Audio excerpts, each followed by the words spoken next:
The stagecoach rattled to a halt, sending dust billowing across the remote Wyoming outpost of Promise Creek. Abigail Hayes clutched her weathered carpetbag and peered anxiously through the window at the unfamiliar landscape. After weeks of travel from Boston in the autumn of 1878, she had finally arrived to meet her future husband, a man she knew only through a handful of letters and a faded daguerreotype. "Last stop, Promise Creek," the driver called out, his voice carrying on the crisp October air. Abigail descended from the coach, her navy blue traveling dress now wrinkled from the long journey. Her honey-colored hair was pinned in a practical bun, though wisps had escaped, framing her face. At 22, she had left behind her life as a seamstress, answering an advertisement for a mail order, bride placed by one Frederick Wilson, owner of the Rocking W Ranch. "Miss Hayes?" A stern-faced man approached, his gait stiff and formal. "I'm George Pearson, Mr. Wilson's foreman." Abigail offered a tentative smile. "Yes, I'm Abigail Hayes. I've come to meet Mr. Wilson. We're to be married." The foreman's expression darkened.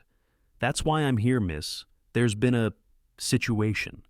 He cleared his throat awkwardly. "Mr. Wilson has had a change of circumstances. He's no longer in need of a bride." Abigail felt the blood drain from her face. "I don't understand. I have his letters right here." Her trembling fingers fumbled with her reticule. "I've traveled nearly 2,000 miles. The fact is, miss, Mr. Wilson became reacquainted with a childhood sweetheart just last month. They were married 3 days ago." Pearson shifted uncomfortably. "He sent a telegram to Boston, but you must have already departed." "Married, but I've sold everything. I have nowhere to return to." Panic rose in her chest as the implications became clear. She was stranded in a frontier town with limited funds and no prospects. "Mr. Wilson has authorized me to provide you with return passage," Pearson offered, though his tone lacked conviction. "Is there something wrong, George?" A deep voice interrupted their conversation. Abigail turned to see a tall man dismounting from a chestnut stallion. His broad shoulders filled out a worn leather vest over a faded blue shirt. A dusty Stetson-shaded, piercing blue eyes set in a sun-weathered face. Unlike most men in town, his jaw was clean-shaven, revealing a strong chin with a small scar near the corner of his mouth. "Isaac Archer," the man introduced himself, extending a calloused hand toward Abigail. "You seem distressed, madam." Before she could respond, Pearson interjected. "This is Miss Hayes. She's Frederick Wilson's mail-order bride, but as you know, he's married Martha Tucker now." Isaac's expression shifted, a flicker of understanding, followed by something Abigail couldn't quite identify, perhaps indignation. "So, you've come all this way to be told you're no longer needed?" His tone was gentle but carried an undercurrent of disapproval. "It appears so," Abigail replied, struggling to maintain her composure. "Mr. Pearson has kindly offered return passage to Boston, though I—" She faltered, unwilling to admit the humiliation that awaited her there. Isaac studied her for a moment, then turned to Pearson. "That's mighty generous of Wilson, considering the circumstances." His words carried a subtle edge that suggested he thought it was anything but. An awkward silence fell between them until Isaac spoke again. "Miss Hayes, my ranch isn't as grand as the Rocking W, but I've got a spare room and a need for someone who can cook decent meals. My last housekeeper left 2 months ago, and my cow hands are threatening mutiny over my biscuits." A hint of a smile played at his lips. "It would be temporary, of course, until you decide your next move." Abigail hesitated. She'd heard stories of women in vulnerable positions being taken advantage of on the frontier. Yet, there was something in Isaac Archer's direct gaze that spoke of honesty. "That's very kind, Mr. Archer, but I couldn't impose. It's no imposition. In fact, you'd be doing me a favor." He glanced at her carpetbag. "Is this all your luggage?" "I have a trunk as well," she replied, gesturing to where the driver was unloading the coach. Pearson cleared his throat. "Archer, I'm not sure Wilson would approve of—" Wilson forfeited his right to approve of anything concerning Miss Hayes when he left her stranded, Isaac replied firmly. "Unless you're offering her accommodation at the Rocking W?" The foreman's silence was answer enough. Isaac turned back to Abigail. "The offer stands, Miss Hayes. Decent wage, your own room, and time to figure out your next step. No strings attached." Abigail considered her options. She had enough money for perhaps a week at the local boarding house, after which her future would be uncertain. The thought of returning to Boston in disgrace was unbearable. At least with Mr. Archer's offer, she'd have time to consider her alternatives. "I accept your offer, Mr. Archer," she said finally, "on a temporary basis." Relief flickered across his features. "Good. I'll have your trunk loaded onto my wagon." He turned to leave, then paused. "And Miss Hayes? I'm sorry about Wilson. The man never did have much sense." As Isaac arranged for her trunk to be transported, Abigail felt a curious mix of despair and hope. This was hardly the arrival she had imagined during the long journey west, but perhaps it wasn't the end of her dreams either, merely an unexpected detour. An hour later, they were traveling along a rutted dirt road in Isaac's wagon. The stunning landscape of rolling hills and distant mountains would have captivated Abigail under different circumstances, but her mind was still reeling from the day's events. "My place is about 5 miles southeast of town," Isaac explained, breaking the silence that had settled between them. "It's called the Double-A Ranch, not the biggest spread in the county, but it's good land." "Have you lived here long?" Abigail asked, grateful for the distraction of conversation. "Going on 8 years now. Came out from Pennsylvania after the war with my brother Aaron." His voice softened slightly. "He passed on 4 years back. Pneumonia took him during a harsh winter." "I'm sorry for your loss," Abigail said sincerely. Isaac nodded his acknowledgement. "The ranch was our dream. Couldn't bring myself to abandon it, though it's a challenge running it alone." "You have no other family?" "No wife, if that's what you're asking," he replied with a hint of amusement. "Just 3 cowhands who help with the cattle. Used to have Mrs. Holbrook as housekeeper, but her daughter in Cheyenne had a baby, and she moved there to help." They rounded a bend in the road, and the Double-A Ranch came into view. It wasn't as grand as Abigail had imagined the rocking W to be, but there was something appealing about its practical layout. A 2-story farmhouse constructed of weathered timber sat nestled against a stand of cottonwood trees. A large barn, corral, and several outbuildings completed the homestead. "It's lovely," Abigail said, and meant it. Isaac looked pleased. "It's home." He guided the wagon to a stop in front of the house. "I should warn you, housekeeping hasn't been a priority. The place is, well, you'll see." "I'm sure it's nothing that can't be managed," Abigail replied, though she felt a flutter of apprehension. Her concern proved warranted when Isaac showed her into the house. While structurally sound, the interior looked as though a small tornado had swept through it. Dishes were stacked haphazardly by the dry sink, newspapers and books were scattered across various surfaces, and a fine layer of dust covered nearly everything. "I did warn you," Isaac said sheepishly, noting her expression. Despite herself, Abigail laughed the first genuine laughter she'd experienced in weeks. "Yes, you did, though I think warning might have been an understatement." Her laughter seemed to relieve Isaac's tension. "Your room's upstairs, the only one that's reasonably tidy. Mrs. Holbrook insisted on keeping it ready for guests, though we rarely have any."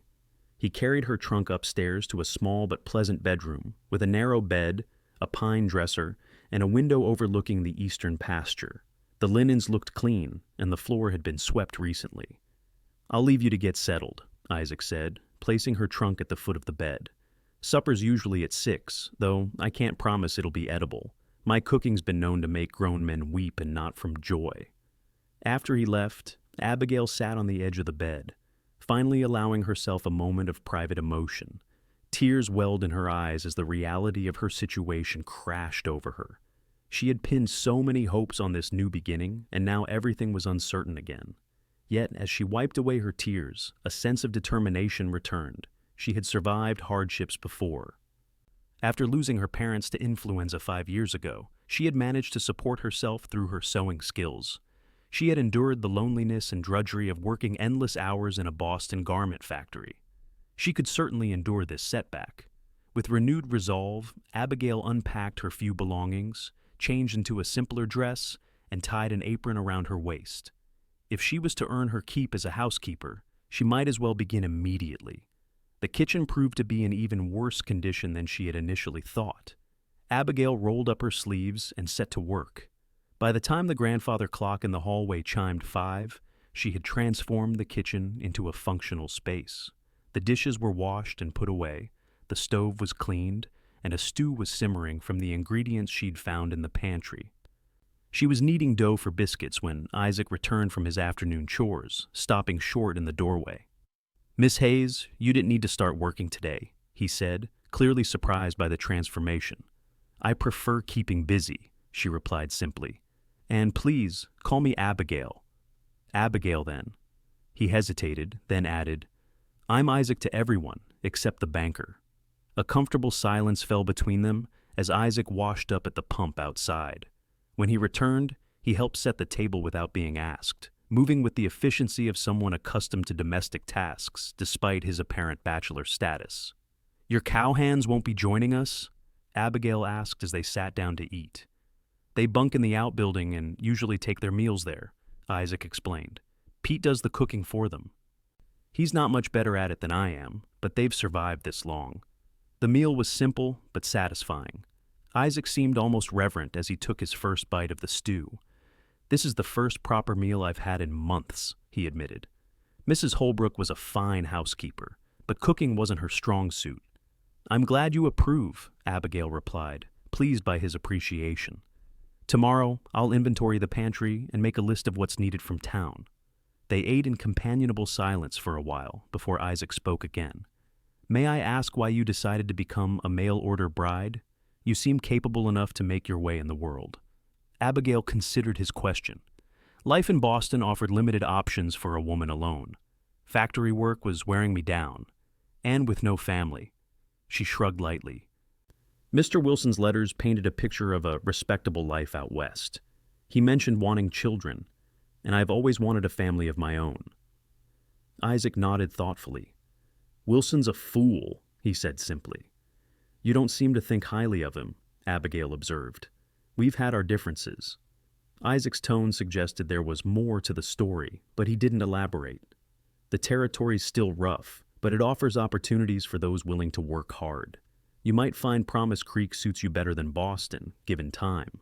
"Perhaps," Abigail conceded, though she wasn't convinced.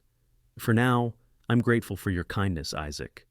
His eyes met hers across the table. "It's not kindness, it's practical. You need work, and I desperately need someone who can cook biscuits that don't double as horseshoes." His dry humor surprised a laugh out of her again. "Well then, we have an arrangement that benefits us both." Later that evening, as Abigail prepared for bed, she stood by the window gazing out at the vast Wyoming night. Stars punctuated the velvet darkness in greater numbers than she'd ever seen in Boston. The immensity of the landscape should have made her feel small and alone, but instead, it filled her with an unexpected sense of possibility. Perhaps Isaac was right. Perhaps Promise Creek could offer her something she hadn't found in Boston. Not the marriage she'd traveled west for, certainly, but maybe something else entirely, a new beginning on her own terms. The next few days established a rhythm to life at the AA Ranch. Abigail rose early each morning to prepare breakfast, then spent her days gradually bringing order to the house. Isaac worked from dawn until dusk with his cowhands, preparing the ranch for the coming winter. On her third day, Isaac introduced her to his 3 ranch hands: Pete Martinez, a middle-aged Mexican-American with a gift for handling horses; young Charlie Dawson, barely 20 and eager to learn; and Emmett Cole, a grizzled veteran of both the Civil War and the frontier. "Miss Hayes has saved us all from starvation," Isaac told them with mock solemnity. "So, mind your manners around her. Madam, if you can cook half as good as the boss says, I'd be willing to propose marriage right now," Emmett joked, tipping his hat respectfully. Abigail laughed. "I appreciate the offer, Mr. Cole, but I think I've had enough marriage proposals for a while." The men's presence brought life to the ranch, their banter and easy camaraderie reminding Abigail of the family atmosphere she'd hoped to find in her new life. Though she still kept herself somewhat apart, conscious of her temporary status, she found herself looking forward to the brief interactions when they came to the house with messages or requests. On Saturday morning, Isaac announced he would be driving into town for supplies. "Would you like to come along? You can pick out whatever you need for the kitchen." Abigail hesitated. "I'm not sure I'm ready to face the town gossips just yet." "Gossip dies quick out here," Isaac assured her. Besides, the general store got a shipment of fabric in last week. Thought you might like to see it. Being a seamstress and all, his thoughtfulness touched her. In that case, I'd be delighted. The trip to Promise Creek gave Abigail her first proper look at the frontier town that might have become her home. It was smaller than she'd imagined a main street lined with wooden buildings, including a general store, saloon, small church, and assorted businesses. Unlike the bustling streets of Boston, Promise Creek had a relaxed atmosphere, with townspeople greeting each other by name as they went about their business. At the general store, Mrs. Potter, the proprietor's wife, welcomed them warmly. "Mr. Archer, and who might this lovely lady be?" "This is Miss Abigail Hayes, my new housekeeper," Isaac explained. Recognition dawned in the older woman's eyes. "Ah, yes, I'd heard. Well, welcome to Promise Creek, Miss Hayes. Any friend of Mr. Archer's is welcome here." Abigail felt her cheeks warm at the implication that she was more than an employee, but Mrs. Potter quickly moved on, showing her the new fabrics that had arrived from back east. While Abigail examined the bolts of cloth, she overheard fragments of conversation between Isaac and Mr. Potter. They discussed cattle prices, the early frost, and local news, until Potter lowered his voice to say, "Wilson was in yesterday. Seemed mighty interested in hearing you'd taken in his mail-order bride." Isaac's reply was too quiet for Abigail to catch, but his tone carried a warning edge that made Potter quickly change the subject. As they gathered their purchases, Abigail noticed a distinguished-looking man watching them from across the street. When he caught her eye, he tipped his hat with exaggerated courtesy before disappearing into the saloon. "Who was that man?" she asked Isaac as they loaded the wagon. Isaac's jaw tightened almost imperceptibly. "Frederick Wilson." "Oh." Abigail felt a confusing mix of emotions, embarrassment, anger, and oddly relief. The man who had brought her west only to reject her seemed smaller and less substantial than she'd imagined from his letters. "He's not worth your thoughts, Abigail," Isaac said quietly. The ride back to the ranch was mostly silent, each lost in their own reflections. As they crested the final hill before the AA came into view, Isaac suddenly pulled the wagon to a halt. "I want to show you something," he said, jumping down and offering his hand to help her descend. He led her a short distance off the road to where a small clearing overlooked the valley below. The view was breathtaking. The ranch nestled in the valley, surrounded by golden grasslands that stretched to the distant mountains. "I come here sometimes when I need to remember why I stay," Isaac admitted. "It's not an easy life ranching. There are days when it would be simpler to sell up and move to town or head back east. But then I see this view, and I remember why Aaron and I chose this place." Abigail understood. Despite the hardships of frontier life, there was an untamed beauty here that called to something deep within her soul. "Thank you for sharing this with me," she said softly. Isaac looked down at her, the afternoon sunlight catching in his eyes. "You've brought something back to the AA that's been missing, Abigail. Not just good cooking, though, Lord knows that's been welcome, but a kind of warmth." The sincerity in his voice made her breath catch. For a moment, she thought he might say more, but instead, he turned back toward the wagon. "We should get back. Looks like rain coming in from the west." That night, as predicted, a fierce autumn storm rolled across the plains. Rain lashed against the windows, and wind howled around the eaves of the house. Abigail lay awake, listening to the familiar yet strange sounds of a prairie storm, so different from the city downpours she was accustomed to. A particularly loud crash from downstairs startled her fully awake. Pulling on her robe, she lit a lamp and cautiously descended the stairs. In the kitchen, she found Isaac mopping up water from a leaking window frame. "Sorry if I woke you," he said, glancing up. "This old window never has sealed right." "Let me help," she offered, reaching for a towel. Together they worked to stem the leak, their hands occasionally brushing in the lamplight. Abigail was acutely aware of his proximity. The clean scent of soap mingled with the earthy smell that seemed uniquely his. "I've been meaning to replace this window before winter," Isaac explained as they finished. "Just another item on an endless list of repairs." "It's a good home," Abigail said. "It just needs some attention." Isaac's smile was warm in the golden lamplight. "Like most things worth having, I suppose." The moment stretched between them, comfortable yet charged with something neither was ready to name. "I should get back to sleep," Abigail said finally. "Good night, Isaac." "Good night, Abigail." As October gave way to November, Abigail found herself settling into life at the Double A with unexpected ease. The house gradually transformed under her care, becoming the warm, welcoming home it was meant to be.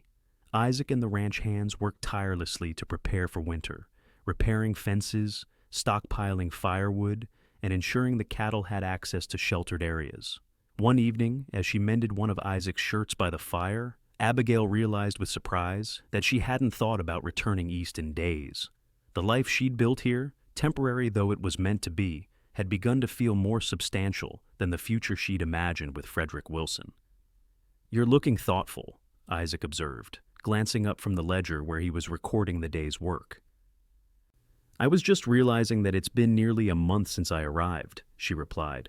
"It feels both longer and shorter somehow." Isaac set down his pencil. "Are you still planning to leave when spring comes?" The question caught her off guard. They hadn't discussed her departure since her first day at the ranch. "I haven't given it much thought lately," she admitted. "I suppose I should start considering my options." Something flickered in Isaac's eyes, disappointment, perhaps, but he masked it quickly. "No rush to decide. You've got a place here as long as you need it." Before she could respond, a knock at the door interrupted them. Isaac frowned, clearly not expecting visitors on a cold November evening. When he opened the door, Emmett stood on the porch, his expression grave.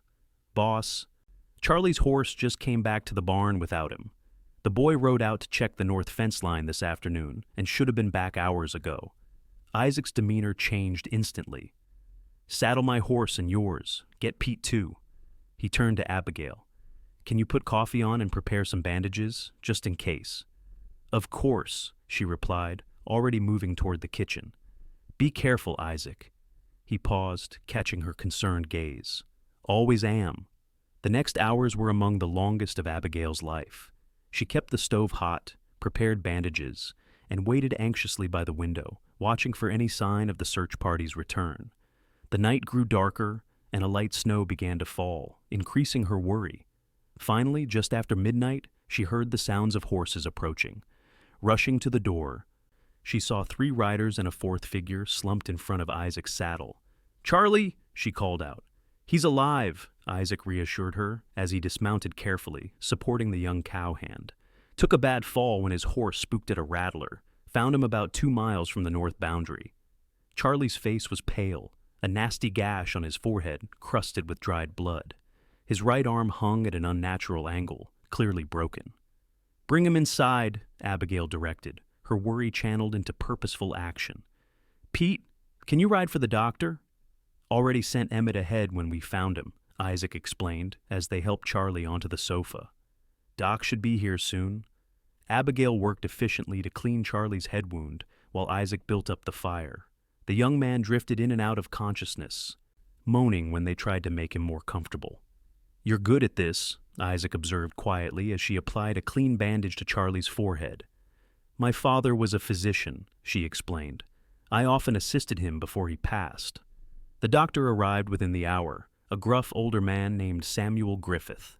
He examined Charlie thoroughly, set his broken arm with Isaac's help, and stitched the head wound. "He's young and strong," Dr. Griffith concluded. "Keep him warm and still for a few days. That head injury needs watching, but I think he'll mend well enough." After the doctor left, Isaac insisted on moving Charlie to his own bedroom downstairs. "I'll bunk with the men for a few days. He shouldn't be climbing stairs with that arm." Together they settled the young cowhand into Isaac's bed. Charlie was more lucid now, embarrassed by the trouble he'd caused, but grateful for their care. "Thank you, Miss Hayes," he murmured sleepily as she tucked the blankets around him. "The boss is lucky to have you." "Rest now," she replied gently. "We'll talk tomorrow." When she joined Isaac in the kitchen, she found him staring into a cup of coffee, exhaustion etched in the lines of his face. "You should get some rest too," she suggested, pouring herself a cup and sitting across from him. "I was afraid we'd lost him," Isaac admitted quietly. "When we found him lying there in the snow." He shook his head. "These men trust me with their lives. I'm responsible for them." Without thinking, Abigail reached across the table and placed her hand over his. You found him. You brought him home. Isaac's fingers curled around hers, warm and strong. We found him. And yes, we brought him home.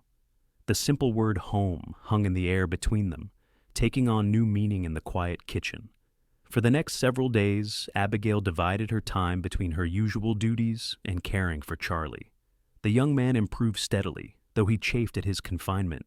To occupy him, Abigail began reading aloud from one of Isaac's books in the evenings, often with Isaac and sometimes the other hands joining to listen.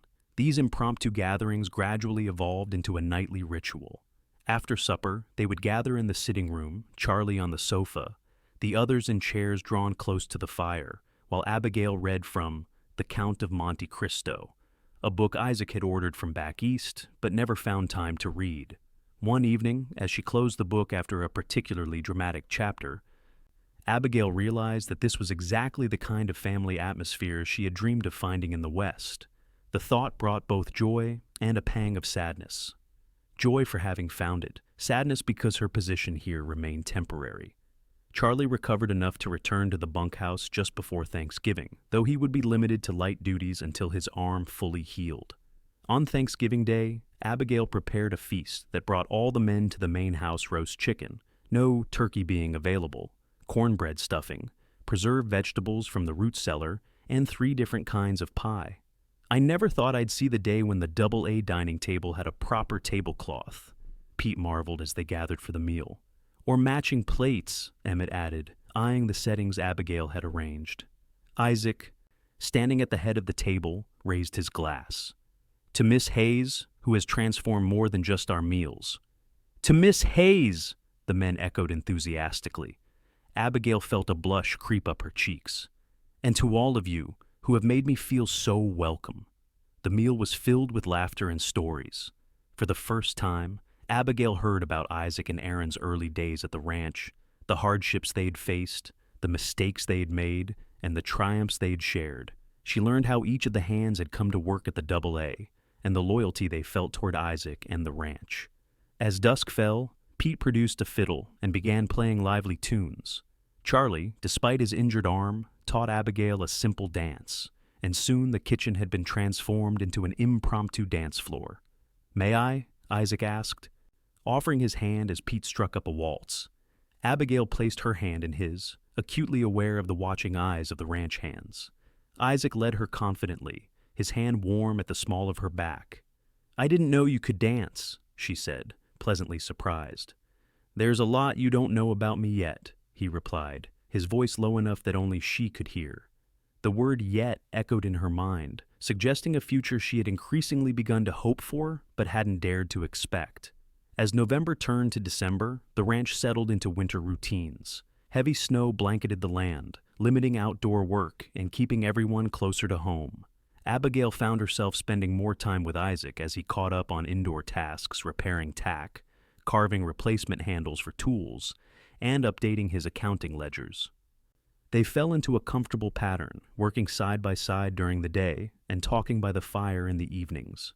Isaac told her about his childhood in Pennsylvania, his service in the Union Army during the Civil War, and his dream of building something lasting with his brother. In turn, Abigail shared stories of her parents, her life in Boston, and her hopes for the future.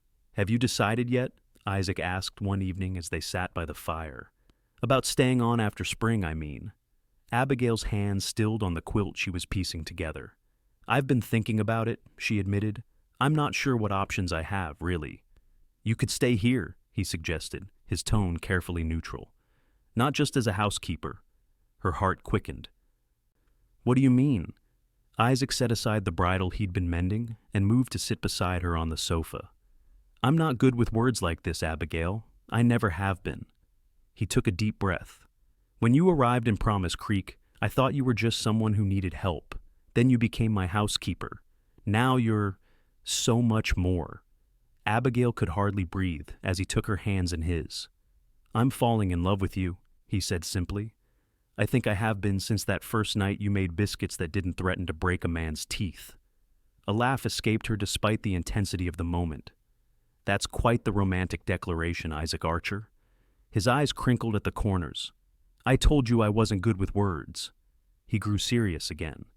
"I'm not asking for an answer now. I know this isn't what you came west for. But I wanted you to know that there's a place for you here, a permanent one, if you want it." Abigail's throat tightened with emotion. The feelings that had been growing within her over these past weeks suddenly crystallized into certainty. "Isaac," she began, but the sound of urgent knocking interrupted her. Isaac's expression shifted from tender to concerned as he rose to answer the door. Emmett stood on the porch, snow dusting his shoulders. "Fire at the Peterson place," he said grimly. "They're calling for all hands. It's bad, boss." Isaac turned to Abigail, conflict clear in his eyes. "Go," she urged him. "They need help." "We'll finish this conversation," he promised, already reaching for his coat. Abigail spent a sleepless night waiting for news. The Peterson farm was several miles away, a homestead run by a widow and her 2 young sons. The thought of them facing a fire in the bitter December cold filled her with dread. It was nearly dawn when Isaac and the hands returned, exhausted and smoke-stained, but safe. They had managed to save the barn and most of the livestock, though the farmhouse had been lost. "Sarah Peterson and her boys are staying with the Millers for now," Isaac explained wearily as Abigail helped him out of his frozen coat. "The community's already talking about having a barn raising in spring to rebuild her place." "Is there anything I can do?" Abigail asked. Isaac's tired eyes softened. "You already are, having a warm home to return to." He didn't finish the thought, but his meaning was clear. The next day, Abigail rode with Isaac to town to deliver supplies for the Peterson family. At the general store, she selected fabric and notions to make new clothes for the boys, whose belongings had been lost in the fire. As they were loading their purchases, Frederick Wilson approached, his young bride Martha on his arm. Abigail tensed, preparing for an awkward encounter. "Archer," Wilson greeted stiffly. "Miss Hayes." "Wilson," Isaac returned evenly. Martha Wilson was a pretty woman with auburn hair and nervous eyes. She offered Abigail a timid smile. "Miss Hayes, I wanted to apologize for the circumstances of your arrival." Abigail was surprised by the genuine regret in the woman's voice. "There's no need for apology, Mrs. Wilson. These things happen." "Still, it must have been quite a shock," Martha persisted. "I hope you found Promise Creek to your liking, despite everything." "I have." "Actually," Abigail replied, glancing at Isaac. "Very much so." Frederick's gaze shifted between them, his expression hardening. "Well, I'm glad to see Archer here is keeping you employed." The implication in his tone was unmistakable. Before Abigail could respond, Isaac stepped forward, his posture tense. "You'd do well to mind your manners, Wilson," he said quietly. "Miss Hayes deserves your respect." Wilson sneered. "Does she now? And what has she done to earn such loyalty from you, Archer?" Isaac's fists clenched at his sides. "One more word, Wilson, and we'll settle this like men." "Frederick, please," Martha tugged at her husband's arm. "Let's go." Wilson hesitated, then allowed his wife to lead him away, though not before shooting a final contemptuous look at Isaac. "I'm sorry about that," Isaac said once they were alone. "Wilson and I have history." "So I gathered," Abigail replied. "What kind of history?" Isaac sighed, helping her up onto the wagon seat. "The usual kind out here, water rights, boundary disputes. His father and Aaron had a major disagreement when we first settled. Then after Aaron died, Wilson tried to buy part of my land at a fraction of its worth, claiming I couldn't manage it alone. And you refused." "Of course I refused. That land was Aaron's dream as much as mine." Isaac climbed up beside her. "Wilson's never forgiven me for succeeding without his help." As they drove back to the ranch, Abigail considered what she'd learned. The encounter had revealed another side of Isaac, his fierce loyalty and protectiveness toward what he valued. It only deepened her growing feelings for him. The week before Christmas brought a break in the winter, weather-clear skies and slightly warmer temperatures that allowed for more outdoor activity. Isaac took advantage of the reprieve to take Abigail on a proper tour of the entire ranch, showing her the boundaries of his land with obvious pride. "In spring, this all turns green," he explained as they rode side by side across a snow-covered meadow. "Best grazing land in the county. Aaron had an eye for good land." "You miss him still," Abigail observed. Every day, Isaac admitted. But it gets easier, and the ranch keeps his memory alive. They crested a small hill, and Isaac pointed to a distant line of trees. That's the creek that marks our eastern boundary. Beyond that is Wilson's land. Been the source of most of our disagreements over the years. Abigail studied the landscape, seeing it through new eyes not just as scenery, but as livelihood, legacy, and home. It's beautiful, Isaac. All of it. He turned in his saddle to face her, his expression earnest. Abigail, about what I said before we were interrupted. The sound of galloping hooves cut him off. They turned to see Charlie riding toward them at full speed, waving urgently. "Boss, Miss Hayes, come quick," he called. "Rustlers hit the south pasture. Pete's been shot." Isaac's face drained of color. "Get back to the house," he ordered Abigail. "Charlie, ride for the doctor, then the sheriff." "Isaac," Abigail began, but he was already turning his horse. "Please, Abigail, go home where it's safe." The urgency in his voice brooked no argument. Abigail watched him gallop away, fear clutching at her heart. For the second time in as many weeks, she was left waiting and wondering if the man she'd come to love would return safely. But Abigail Hayes had not survived on her own in Boston by being passive in a crisis. After returning to the house, she quickly gathered medical supplies and saddled a fresh horse. If Pete was badly injured, every minute would count. Following the trail south, she soon heard men's voices raised in anger.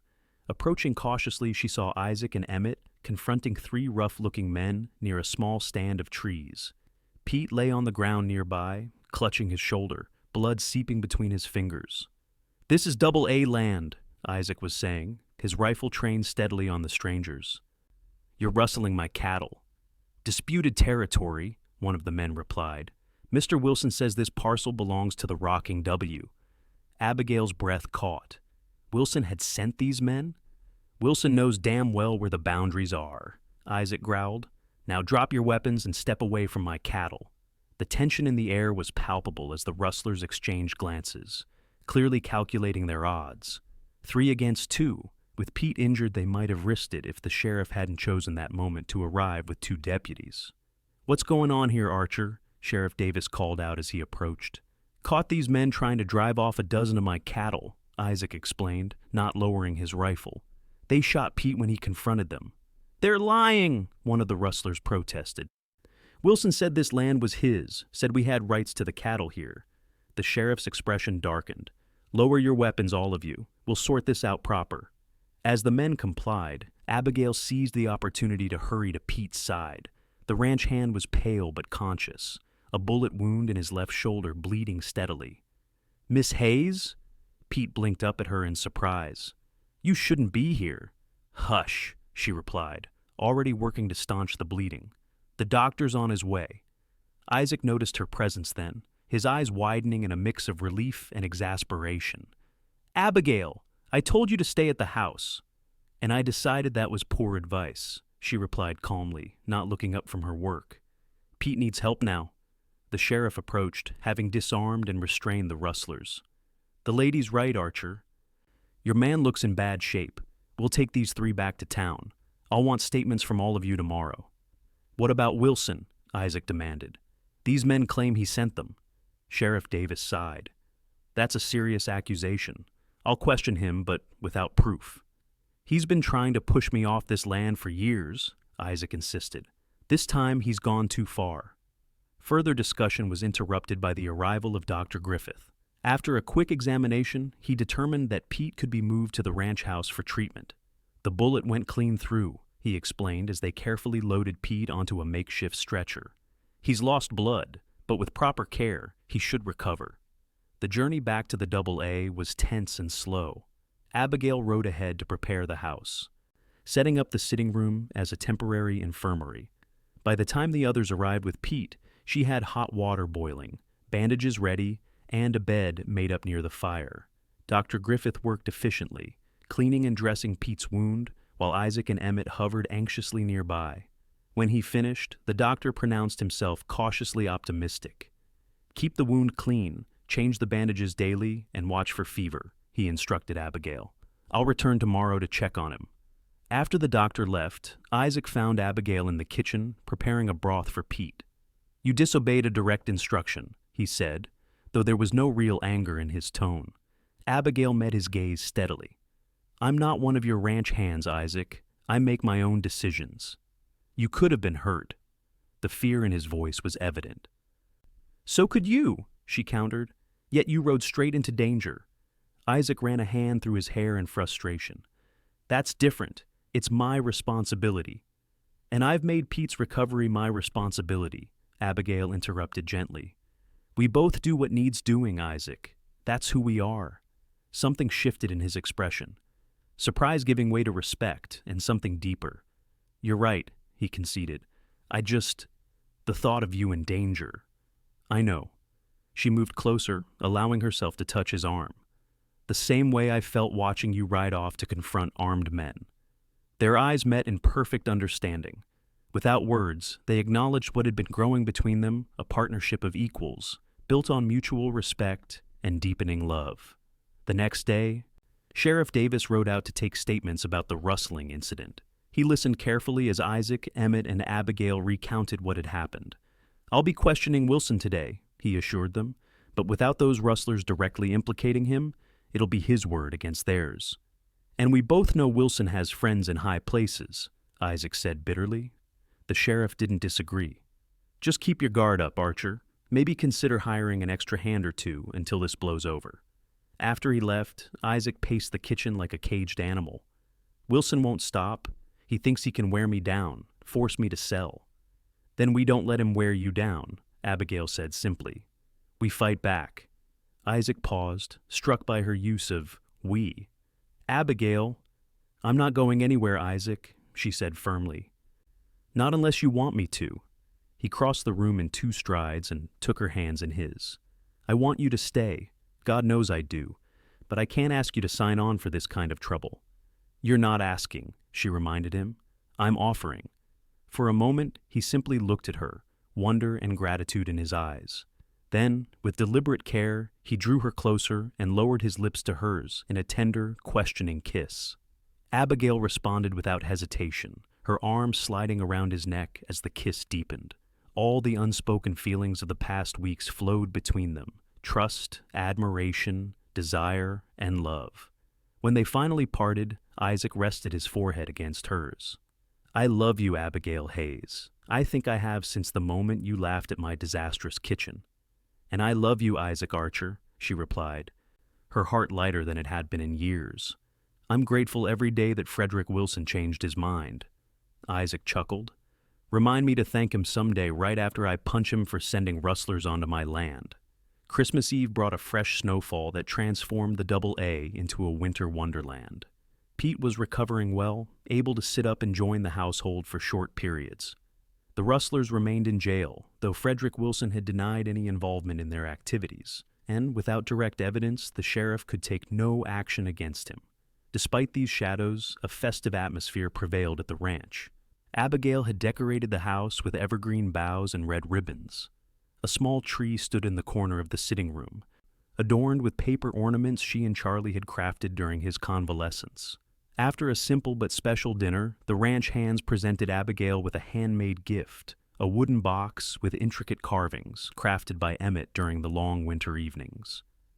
For your sewing things, Miss Hayes, he explained, suddenly shy. We all contributed to the design. Touched, Abigail examined the beautiful box with its carved wildflowers and horse motifs. It's wonderful. Thank you all so much. Our way of saying we hope you'll stay on, Pete added with a meaningful glance at Isaac. Permanently, like. Isaac cleared his throat. Since we're exchanging gifts? He disappeared briefly into his study, returning with a small package wrapped in brown paper. This is for you. Abigail? She unwrapped it carefully to find a small leather-bound book, a journal, with her initials embossed on the cover. Open it, Isaac encouraged softly. Inside, on the first page, he had written, For Abigail Hayes, who found a home she wasn't looking for, and brought life back to mine. Beneath it was a deed, a legal document naming her as co-owner of the Double A Ranch. Abigail looked up in astonishment. Isaac, I can't accept this. You can if you'll also accept this. From his pocket, he withdrew a simple gold band. Dropping to one knee before her, Heedless of the grinning ranch hands, he took her hand in his. Abigail Hayes, when you stepped off that stagecoach 2 months ago, I had no idea how completely you would change my life.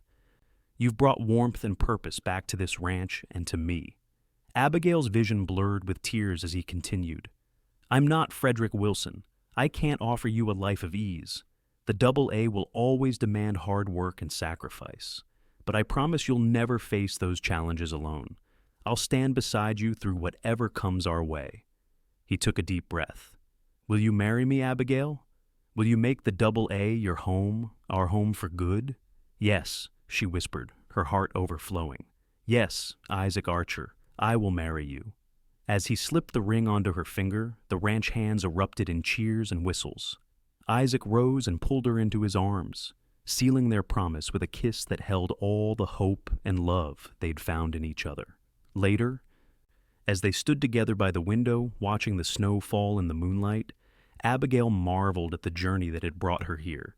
She had come west seeking security and family, only to be rejected at the very threshold of her new life. Yet that rejection had led her straight to Isaac and the AA, to a home and a love far more perfect than anything she could have imagined. What are you thinking? Isaac asked, his arms around her waist, his chin resting lightly on her head. I'm thinking that sometimes the wrong door closing leads you to exactly the right one, she replied, leaning back against his solid strength. I came to Wyoming looking for Frederick Wilson's mail-order bride, but I found Isaac Archer's partner instead. His wife, Isaac corrected gently. As soon as Reverend Thomas can make it out here after the snow clears. His wife, she agreed, turning in his arms to face him, and a far better match than fate originally intended. Isaac's smile was tender as he brushed a strand of hair from her face. Not fate, Abigail. Choice. You chose to stay when you could have left. I chose to trust again when I could have remained alone. Those choices brought us here. As his lips met hers once more, Abigail knew with absolute certainty that she had found her true home not in a place, but in the arms of the man who had offered shelter when she needed it most, and in doing so had sheltered her heart for a lifetime. Epilogue, 5 years later. The summer sun bathed the AA ranch in golden light as Abigail Archer stood on the porch, watching the activity in the yard below. 5 years of hard work had transformed the once struggling ranch into one of the most prosperous in the county.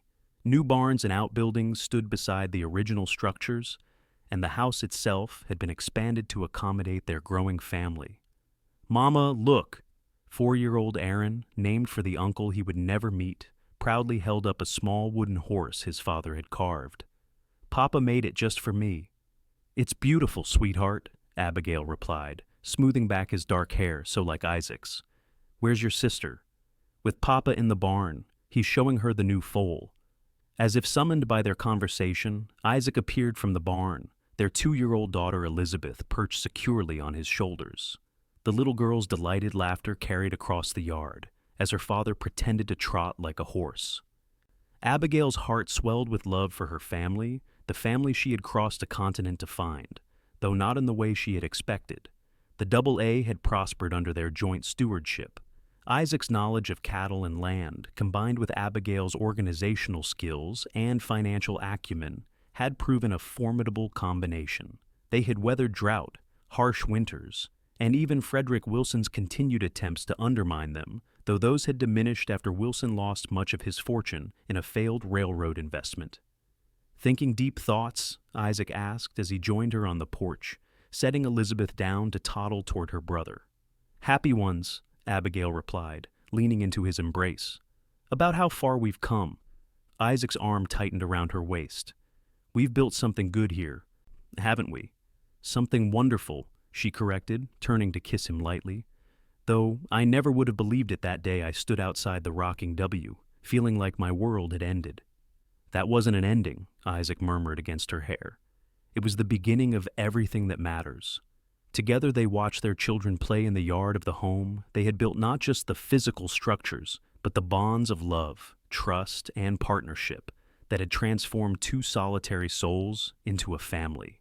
The mail-order bride who had been turned away had found not just room at a lonely cowboy's ranch, but a place where her heart truly belonged.